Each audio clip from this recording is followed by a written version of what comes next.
ತುಪ್ಪದ ಹೀರೆಕಾಯಿ ಚಪ್ಪರದವರೆಕಾಯಿ ಸಜ್ಜಿಗೆ ಸ್ವಲ್ಪ ಮಾಡುತ್ತೀಯ ಬೆಲ್ಲದ ನುಗ್ಗೆಕಾಯಿ ಬೆಲ್ಲದ ಬದನೆಕಾಯಿ ಅಕ್ಕಿಯ ರೊಟ್ಟಿ ತಿನ್ನುತ್ತೀಯ ಬೇಡ ಬೇಡ ಕೆಣಕಲ್ಲು ಬೇಡ ತೊಂದ್ರೆಯಾದ್ರೆ ನಿಂದಿಸಬೇಡ ಮೆಚ್ಚಿಕೊಂಡ ಗಂಡೆ ನಿನ್ನ ತೊಂದ್ರೆ ನಂಗೆ ತುಂಬಾ ಚೆನ್ನ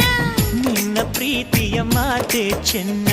ಮಲ್ನಾಡಡಿಕೆ ಮೈಸೂರು ವಿಳದೆಲೆ ಬೆರೆತರೆ ಕೆಂಪು ಪೋರಿ ನೀನು ಪೋರ ನಾನು ಕುಡಿದರೆ